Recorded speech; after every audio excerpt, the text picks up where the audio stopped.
ಯಥಾ.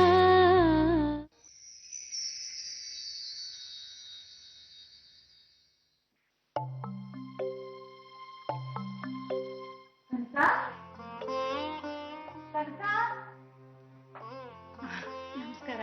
ನಮಸ್ಕಾರ. ಚೆನ್ನಾಗಿದ್ದೀರಾ? ನಿಮ್ ಮಗಳಂತ ಸೊಸೆ ಸಿಕ್ಕಿರ್ಬೇಕಾದ್ರೆ ಚೆನ್ನಾಗಿರ್ಲೇಬೇಕಲ್ವಾ? ಅಮ್ಮ ಯಾವಾಗ ಬಂದೆ? ಚೆನ್ನಾಗಿದ್ಯಾ? ಇದೇನಿದು, ಮಗಳಿಗೋಸ್ಕರ ಇಡೀ ಅಂಗಡಿನೇ ಖರೀದಿ ಮಾಡದಿರೋ ಹಾಗಿದೆ. ಅದೆಲ್ಲ ಏನಿಲ್ಲ, ಸ್ವಲ್ಪ ತರಕಾರಿ ಹಣ್ಣು. ಒಳ್ಳೇದಾಯ್ತು ನೀ ತಂದಿದ್ದು. ನಿಮ್ ಮಗಳಿಗೆ ಏನಾದ್ರೂ ಕೊಟ್ರೆ ಇಡೀ ಮನೆಯವ್ರಿಗೆ ಹಂಚ್ಬಿಡ್ತಾಳ. ನೀವೇ ಅವಳನ್ನ ಮುಂದೆ ಕೂರ್ಸ್ಕೊಂಡು ಎಲ್ಲಾನು ತಿನ್ಸಿ. ಅಮ್ಮ ಒಳಗ ಅಡ್ಗೆ ಇಟ್ಟಿದ್ದೀನಿ, ಅಲ್ಲೇ ಮಾತಾಡೋಣ ಬಾ.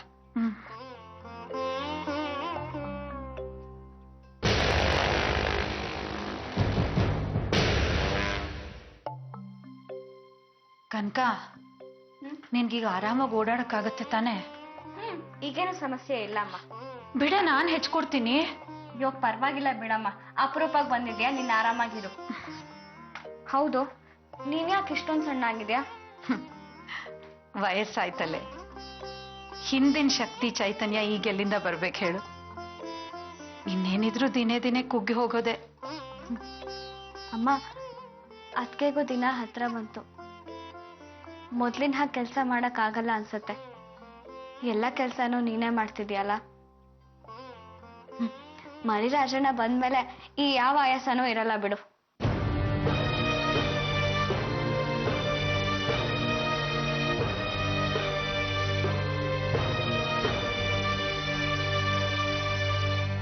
ಅರೆ, ಯಾಕಮ್ಮ ಸುಮ್ಮನೆ ನಿಂತಿದ್ಯಾ? ಏನಾಯ್ತು? ಇನ್ನೆಲ್ಲಿ ಮರಿ ರಾಜಣ್ಣನೇ, ನಮ್ಮ ಆಸೆ ಕನಸು ಎಲ್ಲ ನುಚ್ಚು ನೂರಾಗೋಯ್ತು ಕನ್ಕಿ. ಅಮ್ಮ, ಏನ್ ಹೇಳ್ತಿದ್ಯಾ ನೀನು? ಹೌದು ಕಡೆ, ಮರಿ ರಾಜಣ್ಣ ಹೊರಟೋದ. ಅಂದ್ರೆ ನಮ್ ಲಕ್ಷ್ಮಿಗೆ ಅಬೋರ್ಷನ್ ಆಗೋಯ್ತು ಕನ್ಕಿ.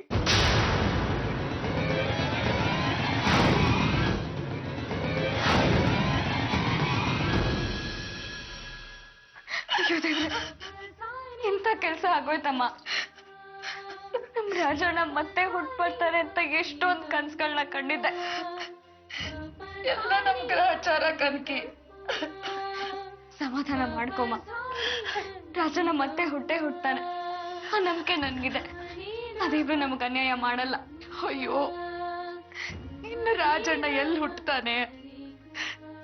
ಲಕ್ಷ್ಮಿ ಗರ್ಭಕೋಶಕ್ಕೆ ಹಾನಿಯಾಗಿದೆಯಂತೆ, ಅವಳಿಗಿನ್ ಯಾವತ್ತೂ ಮಕ್ಕಳಾಗೋದಿಲ್ವಂತೆ.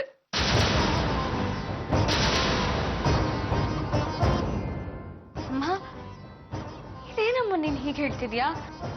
ಹೌದು ಕಡೆ ಕನ್ಕಿ, ಆ ಮನೆ ಸಂಭ್ರಮ ಸಡಗರ ಎಲ್ಲ ಮುಗ್ದೋಯ್ತು. ನಮ್ಮ ವಂಶ ನಿರ್ವಂಶ ಆಗೋಯ್ತು ಕಡೆ. ಇನ್ನೇನಿದ್ರು ಬದುಕಿರೋವರೆಗೂ ಉಸಿರಾಡ್ಕೊಂಡಿರೋದು, ಆಮೇಲೆ ಸತ್ತು ಹೋಗೋದು. ಅಮ್ಮ, ದಯವಿಟ್ಟು ಹಾಗೆಲ್ಲ ಮಾತಾಡ್ಬೇಡಮ್ಮ. ಇನ್ನೇನು ಉಳಿದಿದೆ ಈ ಬದುಕಿನಲ್ಲಿ?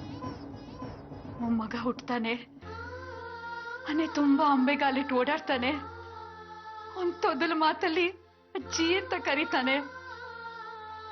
ಅವನನ್ನ ಎತ್ಕೊಂಡು ಮುದ್ದಾಡ್ಬೇಕು, ಅವನ ಜೊತೆ ಆಟ ಆಡ್ಬೇಕು, ಅವನ ಚೇಷ್ಟೆಲಿ ನನ್ನ ನೋವನ್ನೆಲ್ಲ ಮರಿಬೇಕು ಅನ್ಕೊಂಡಿದ್ದೆ ಕಣೆ. ಆದ್ರೆ ಎಲ್ಲ ಮುಗಿದು ಹೋಯ್ತು. ಅಮ್ಮ, ಯಾಕಮ್ಮ ಹಾಗೆಲ್ಲ ಅನ್ಕೋತೀಯ? ನಾನಿಲ್ವೇನಮ್ಮ? ಮೊದ್ಲೇ ಕೊಟ್ಟ ಹೆಣ್ಣು ಕುಲಕ್ ಹೊರಗು ಅಂತಾರೆ. ನೀನ್ ಹಾಗೆ ನೋಡಿದ್ರೆ ನಮ್ಮ ಮಗಳೇ ಅಲ್ಲ, ದೊಡ್ಡ ಶ್ರೀಮಂತರ ಮಗಳು. ನೀನೇನಾದ್ರೂ ಆ ಮೀನಾಕ್ಷಿನ ತಾಯಿ ಅಂತ ಒಪ್ಕೊಂಡ್ರೆ ಅಲ್ಲಿಗೆ ನಿನ್ ಜೊತೆ ಇದ್ದ ಸಂಬಂಧ ಋಣ ಎಲ್ಲ ಹರಿದು ಹೋಗುತ್ತೆ. ಹಾಗೇನಾದ್ರೂ ಆದ್ರೆ ನನ್ ಕೈ ಸಹಿಸೋಕ್ಕಾಗಲ್ಲ. ನನ್ ಖಂಡಿತ ಬದುಕಿರಲ್ಲ ಕಣ್ಕಿ, ಖಂಡಿತ ಬದುಕಿರಲ್ಲ. ಅಮ್ಮ, ನಿನ್ ಕೈ ಮುಗ್ದು ಕೇಳ್ಕೊತೀನಿ, ದಯವಿಟ್ಟು ಸಾಯೋಂತ ಮಾತಾಡ್ಬೇಡ. ನನಗಿರೋದು ಒಂದೇ ತವರಮ್ಮ, ಅದು ನೀನಿರೋ ಜಾಗ. ನನ್ನ ಉಸಿರೋವರೆಗೂ ನಾನು ನಿನ್ ಮಗಳೇ ಅಂತ ಅವತ್ತೇ ಹೇಳಿದ್ದೀನಲ್ಲ. ಅಮ್ಮ, ನೀನ್ ಕಣ್ಣೀರ್ ಹಾಕ್ಬೇಡಮ್ಮ. ಅದನ್ನ ನೋಡಕ್ ನನ್ ಕೈಯಲ್ಲಿ ಆಗಲ್ಲ. ನನ್ ತವರು ನಿರ್ವಂಶ ಆಗೋದಕ್ ನಾನ್ ಬಿಡಲ್ಲ ಅಮ್ಮ. ಆ ಕುಡಿ ಬೆಳಿಲೇಬೇಕು. ನಾನು ನಿನಗೆ ಪ್ರಮಾಣ ಮಾಡ್ತೀನಮ್ಮ. ನನ್ಗೇನಾದ್ರೂ ಮಗು ಆದ್ರೆ ಅದನ್ನ ಅಣ್ಣ ಅತ್ತಿಗೆಗೆ ದತ್ತು ಕೊಟ್ಬಿಡ್ತೀನಿ. ಹೌದಮ್ಮ, ನನ್ ಮಾತಿನ ಮೇಲೆ ನಿನಗೆ ನಂಬಿಕೆ ಇದೆ ತಾನೆ?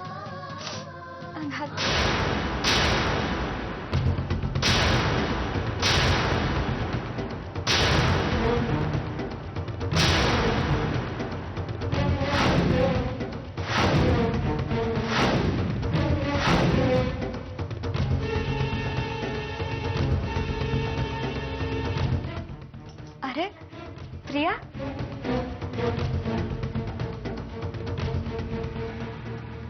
ಹಾಯ್ ಆಂಟಿ, ಹೇಗಿದ್ದೀರಾ? ಯಾವಾಗ ಬಂದ್ರಿ?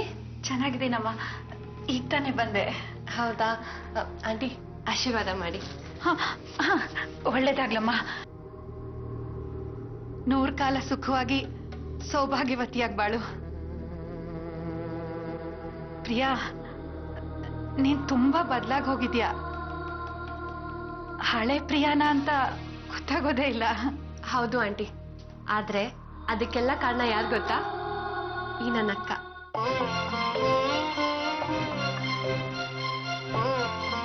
ಹೌದು ಆಂಟಿ, ಕನಕ ಅಕ್ಕ ನಾನು ಮಾಡಿದೆಲ್ಲ ತಪ್ಪುಗಳನ್ನ ಕ್ಷಮಿಸಿ ನನ್ನನ್ನ ತಂಗಿ ಅಂತ ಒಪ್ಕೊಂಡಿದ್ದಾಳೆ. ನನ್ನನ್ನ ಮನುಷ್ಯಲಾಗಿ ಮಾಡಿದ್ದೆ ಇವಳು. ಅಮ್ಮ, ಪ್ರಿಯಾ ಬದಲಾಗಿದ್ದಾಳೆ, ಆದ್ರೆ ಅದಕ್ಕೆ ಕಾರಣ ನಾನಲ್ಲ. ಅದಕ್ಕೊಂದು ಮನ್ಸಲ್ಲ ಪರಿವರ್ತನೆನೇ ಕಾರಣ. ಅಕ್ಕ, ನೀನು ಈ ಮನೆ ಸೊಸೆ. ನೀನ್ ಯಾಕೆ ದಣದ್ಕೊಂಡು ಮೈ ಕೈ ಎಲ್ಲ ಮಸಿ ಮಾಡ್ಕೊಂಡು ಅಡಿಗೆ ಕೆಲಸ ಮಾಡ್ಬೇಕು? ಏನ್ ಮಾಡೋದು, ಅಡಿಗೆ ಮಾಡೋಳು ಕೆಲಸ ಬಿಟ್ಟು ಹೋಗಿದ್ದಾಳೆ. ಒಳ್ಳೆಯವ್ರು ಯಾರು ಸಿಗ್ತಾ ಇಲ್ಲ. ಹೌದಾ? ನಾನೊಬ್ಳು ಅಡಿಗೆ ಮಾಡೋರ್ನ ಕರ್ಕೊಂಬರ್ಲ? ಯಾರವರು? ಯಶೋಧ ಅಂತ. ತುಂಬಾ ಚೆನ್ನಾಗಿ ಅಡಿಗೆ ಮಾಡ್ತಾರೆ. ಅದಕ್ಕಿಂತ ಹೆಚ್ಚಾಗಿ ತುಂಬಾ ಒಳ್ಳೆ ಹೆಂಗಸು. ಪ್ರಿಯಾ, ಯಶೋಧ ಅಂದ್ರೆ ಆ ನಾಗರ್ಬಾವಿ ಸ್ಲಮ್ ಅಲ್ಲಿ ಇದಾರಲ್ಲ, ಅವರಾ? ಹಾ ಆಂಟಿ, ಅವರೇ. ಪ್ರಿಯಾ, ನಿನಗ ಅವ್ರು ಗೊತ್ತಾ? ಹಾ, ಮನೆಯವ್ರಿಗಿಂತ ಹೆಚ್ಚಾಗೆ ಗೊತ್ತು. ಅಂದ್ರೆ ಅವ್ರ ಮುಂಚೆ ನಮ್ಮನೇಲೆ ಕೆಲಸ ಮಾಡ್ತಿದ್ರು.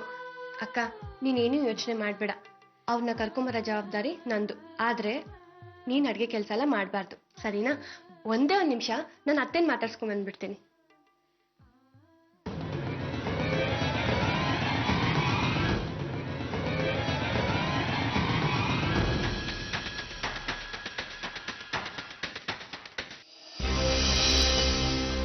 ಮಧು, ನನ್ನ ಯಾಕೆ ಇಲ್ಲಿ ಬರಕ್ಕೆ ಹೇಳಿದ್ರಿ? ಅದು ಯಾರೋ ಬರ್ತಾರೆ, ನಿಮ್ಮನ್ನ ಪರಿಚಯ ಮಾಡಿಸ್ಕೊಡ್ತೀನಿ ಅಂತ ಹೇಳಿದ್ರಲ್ಲ, ಇಷ್ಟೊತ್ತಾಯ್ತು ಇನ್ನೂ ಬಂದೇ ಇಲ್ಲ. ಶ್ರೀಕಾಂತ್, ಯಾಕೆ ಹೇಗ್ ಮಾಡ್ತಿದ್ದೀರಾ? ಒಂದ್ 2 ನಿಮಿಷ ತಾಳಿ, ಅವರೇ ಬಂದ್ಬಿಡ್ತಾರೆ. ಅಗೋ, ಅವರೇ ಬಂದ್ರು ನೋಡಿ.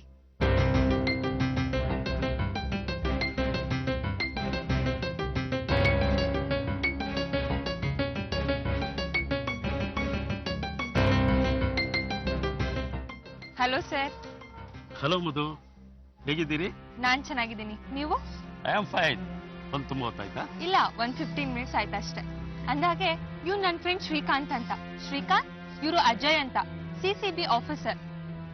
Hello, nice to meet you. Sorry sir, ನೀವು ತುಂಬಾ ಬ್ಯುಸಿ ಇದ್ರಿ ಅನ್ಸುತ್ತೆ. ನಾನ್ ನಿಮ್ಮನ್ನ ಇಲ್ಲಿ ಕರೆದು ಡಿಸ್ಟರ್ಬ್ ಮಾಡ್ದೆ ಅಲ್ವಾ? ಛೇ, ಹಾಗೇನಿಲ್ಲಮ್ಮ. ಒಂದು ತುಂಬಾ ಇಂಪಾರ್ಟೆಂಟ್ ಕೇಸ್ ಇತ್ತು, ಅದ್ರ ಹುಡುಕಾಟದಲ್ಲಿದ್ದೆ.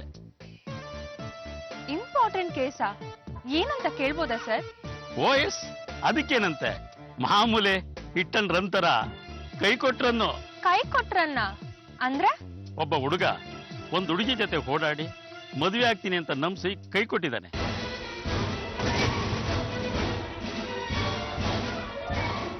ಹುಡುಗಿ ಸೂಸೈಡ್ಗೂ ಅಟೆಂಪ್ಟ್ ಮಾಡಿದ್ಲು. ಕಂಪ್ಲೇಂಟ್ ಆಗಿತ್ತು. ಹುಡುಗ ಊರು ಬಿಟ್ಟು ಬೆಂಗಳೂರಿಗೆ ಬಂದಿದ್ದಾನೆ.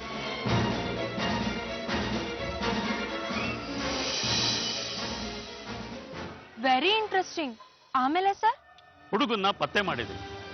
ನನಗೇನು ಗೊತ್ತಿಲ್ಲ ಸರ್, ಜಸ್ಟ್ ಫ್ರೆಂಡ್ ತರ ಓಡಾಡ್ತಿದ್ದೆ ಅಂತಿದ್ದಾಳೆ. ಹುಡುಗಿ ಬೇರೆನೇ ಹೇಳ್ತಿದ್ದಾಳೆ. ಅದಕ್ಕೆ ಹುಡುಗನ ಮೇಲೆ ಒಂದು ಕಣ್ಣಿಟ್ಟಿದ್ದೀನಿ. ಅವನ ಚರಿತ್ರೆ ಏನು, ಅವನಿಗೆ ಇನ್ನೆಷ್ಟು ಅಫೇರ್ ಇತ್ತು, ಅವನು ಯಾರ್ಯಾರ ಜೊತೆ ಓಡಾಡ್ತಿದ್ದ, ಅವನ ಫ್ಯಾಮಿಲಿ ಬ್ಯಾಕ್ಗ್ರೌಂಡ್ ಏನು, ಎಲ್ಲ ಡೀಟೇಲು ಕಲೆಕ್ಟ್ ಮಾಡಿದ್ದೀನಿ. ಆ ಹುಡುಗ ಇಲ್ಲೇ ಎಲ್ಲೋ ಕಂಡಾಗಿತ್ತು. ಹಾಂ, ಇರ್ಲಿ ಬಿಡಿ. ಬರಲ್ಲ Madhu? Fine sir. Srikanth bye. Madhu, ಏನಿದು? ಏನ್ ಮಾಡ್ತಿದ್ಯಾ ನೀನು? ಶ್ರೀಕಾಂತ್, ಈ ಮಧುಮತಿ ಅಂದ್ರೆ ಯಾರು ಅಂತ ಕೆಲವ್ರಿಗೆ ತೋರಿಸ್ಬೇಕಾಗಿತ್ತು. ಅದಕ್ಕೆ ಅವ್ರನ್ನ ಬರೋದಿಕ್ ಹೇಳ್ದೆ. ಚೆನ್ನಾಗಿ ಯೋಚನೆ ಮಾಡಿ ನಾನಿನ್ ಬರ್ಲಾ? ಬಾಯ್.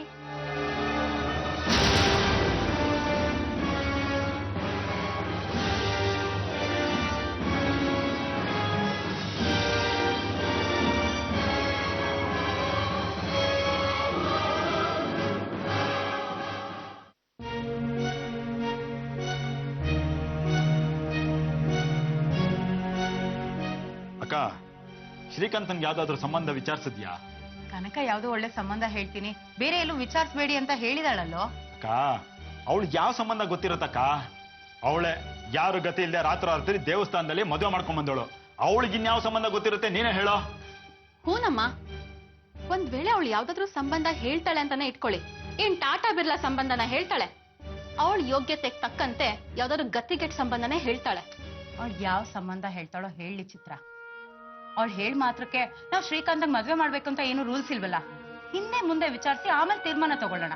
ಅಕ್ಕ, ನೀನ್ ಅವಳನ್ನ ನೆಚ್ಕೊಂಡ್ರೆ ನಮ್ ಶ್ರೀಕಾಂತ್ ಅಖಂಡ ಬ್ರಹ್ಮಚಾರಿಗೆ ಉಳಿಬೇಕಾಗತ್ತಷ್ಟೇ. ಸರಿ, ಮತ್ತೆ ಆದಷ್ಟು ಬೇಗ ಅವಳನ್ನ ಕರೆಸಿ ಕೇಳಿ ಶಾಸ್ತ್ರ ಮಾಡಿ ಮುಗಿಸ್ಬಿಡಿ. ಕನಕ, ಕನಕ, ಏನತ್ತೆ? ಶ್ರೀಕಾಂತಂಗ್ ಯಾವ್ದೋ ಒಳ್ಳೆ ಸಂಬಂಧ ನೋಡಿದೀನಿ, ಹೇಳ್ತೀನಿ ಅಂದಿಯಲ್ಲಮ್ಮ, ಮರ್ತ್ಬಿಟ್ಯಾ? ಇಲ್ಲ ಅತ್ತೆ, ಮರ್ತಿಲ್ಲ. ಎಲ್ಲ ವ್ಯವಸ್ಥೆನೂ ಮಾಡ್ತೀನಿ. ಸದ್ಯದಲ್ಲೇ ನಿಮ್ಗೊಂದು ಸರ್ಪ್ರೈಸ್ ಇದೆ. ಹೌದಾ? ಹೌದು ಅತ್ತೆ. ಕನಕ, ಕನಕ,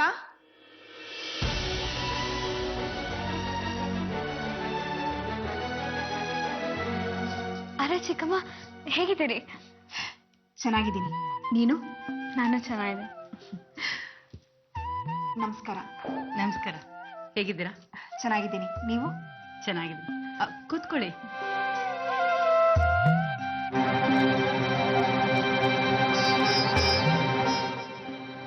ಚಿಕ್ಕಮ್ಮ, ನಾನ್ ಕರ್ಕೊಂಡ್ ಬರ್ತೀನಿ.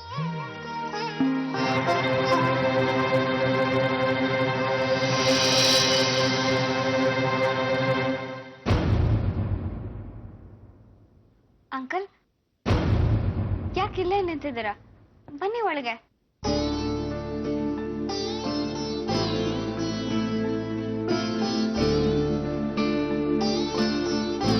ಅಂಕಲ್, ಯಾಕೆ ಹಾಗೆ ನೋಡ್ತಿದ್ದೀರಾ?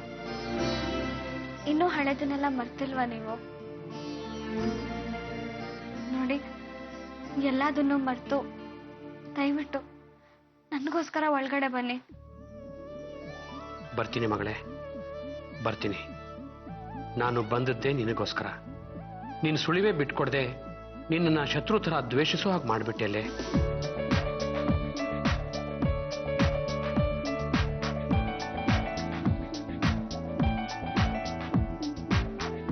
ಇವರು ನಮ್ಮ ಯಜಮಾನ್ರು ಮೋಹನ್ ರಾವ್, ನನ್ನ ಅತ್ತಿಗೆ ಪದ್ಮಾವತಿ. ನಮಸ್ಕಾರ. ನನ್ನ ತಮ್ಮ ನೀಲ್ಕಂಠ, ನನ್ನ ಮಗಳ ಚಿತ್ರ. ಕೂತ್ಕೊಳ್ಳಿ.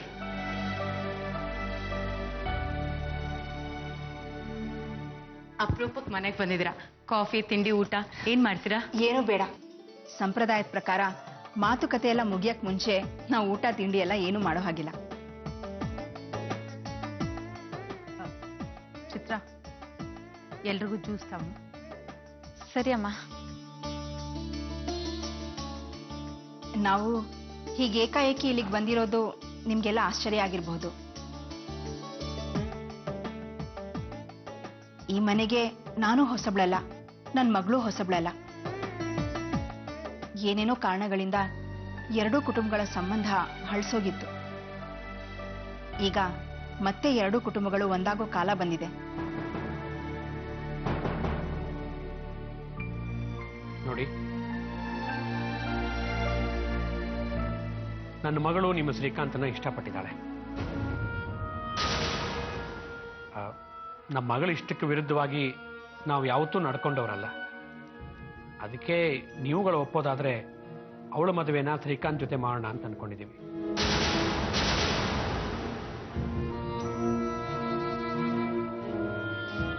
ಆ ವಿಷಯದ ಬಗ್ಗೆ ಮಾತಾಡ್ಕೊಂಡು ಹೋಗೋಣ ಅಂತಾನೆ ನಾವಿಲ್ಲಿಗೆ ಬಂದಿದ್ದು.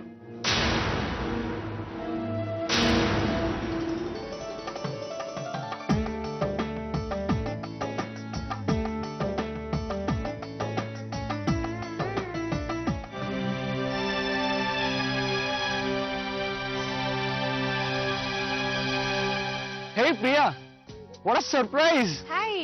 ಎಷ್ಟು ದಿನ ಆಯ್ತು ನಿಮ್ಮನ್ನ ನೋಡಿ. ನಾನ್ ಹಾಗೆ ನಡ್ಕೊಂಡ್ ಸಿಕ್ಕಿದ್ರೆ ಸರ್ಪ್ರೈಸ್, ಅದೇ ಕಾದಲ್ಲಿ ಸಿಕ್ಕಿದ್ರೆ ಆಕ್ಸಿಡೆಂಟ್. Thank god. ಹಾಗಾದ್ರೆ ನಾನು ಬಚಾವ್ ಅಂದಾಗ ಆಯ್ತು. ಹೀಗೆ ಮೈ ಮರ್ತು ರೋಡಲ್ಲಿ ಓಡಾಡ್ತಾ ಇರಿ, ನಿಮ್ಗೆ ಆಕ್ಸಿಡೆಂಟ್ ಆಗೋದು ಗ್ಯಾರಂಟಿ.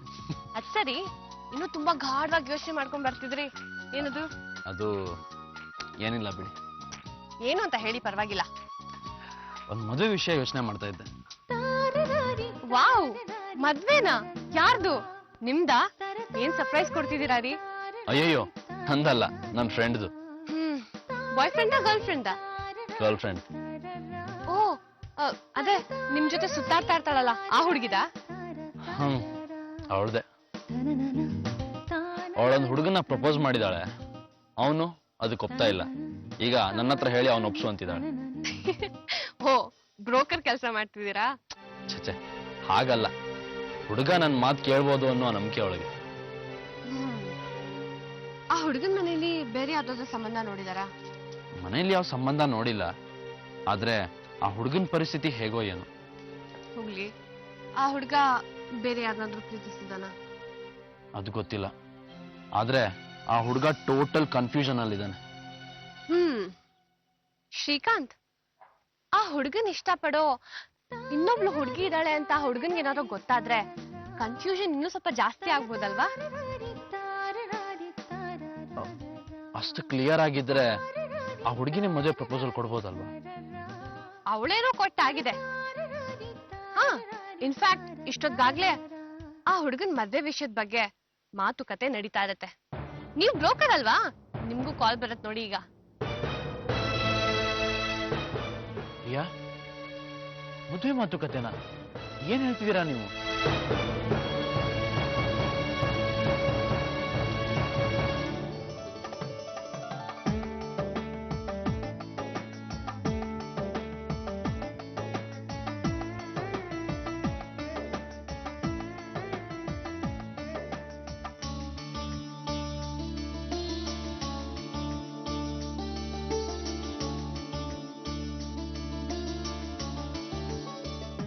ಅದಕ್ಕೆ ನಿಮ್ಮ ಅಭಿಪ್ರಾಯ ಏನು ಅಂತ ಹೇಳ್ತೀರಾ?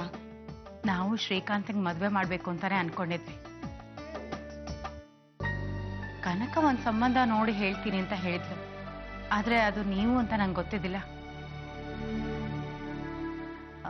ಈಗ ಏಕಾಏಕಿ ಮಾತಾಡ್ಬೇಕು ಅಂತ ನೀವು ಬಂದಿದ್ದೀರಾ. ನಂಗೇನ್ ಹೇಳ್ಬೇಕು ಅಂತಾನೆ ತೋಚ್ತಾ ಇಲ್ಲ. ನಾವು ಒಬ್ರಿಗೊಬ್ರು ಗೊತ್ತಿರೋರೇ ಆಗಿರೋದ್ರಿಂದ ಎಲ್ಲ ನೇರವಾಗಿ ಮಾತಾಡ್ಬೋದಲ್ಲ? ನಿಜ ಮೀನಾಕ್ಷಿ, ಮಾತಾಡುವಂಥದ್ದು ಏನೂ ಇಲ್ಲ ಅನ್ಸುತ್ತೆ.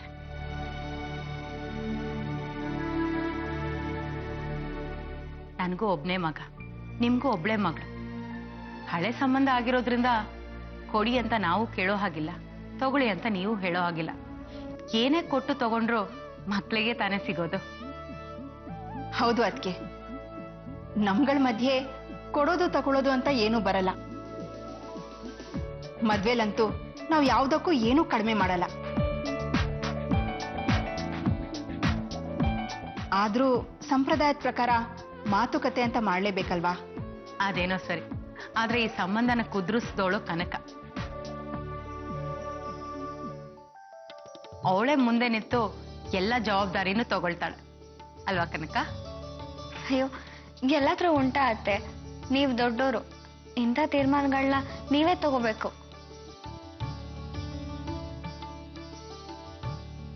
ಮೀನಾಕ್ಷಿ ಪ್ರಿಯಾ ಎಲ್ಲ ಮೊದ್ಲಿಂದನೂ ನಿನಗ್ ಪರಿಚಯ. ನನ್ನ ಹತ್ರ ಅವ್ರು ಮಾತಾಡೋದಕ್ಕಿಂತ ನಿನ್ನ ಹತ್ರ ಮಾತಾಡೋದೇ ಸಲೀಸು. ನೀನೇ ಮುಂದೆ ನಿಂತು ಎಲ್ಲಾನು ಮಾಡು. ಸರಿ ಅತ್ತೆ, ನೀವೇ ಹೇಳಿದ್ಮೇಲೆ ನಾನಿಲ್ಲ ಅನ್ನಲ್ಲ.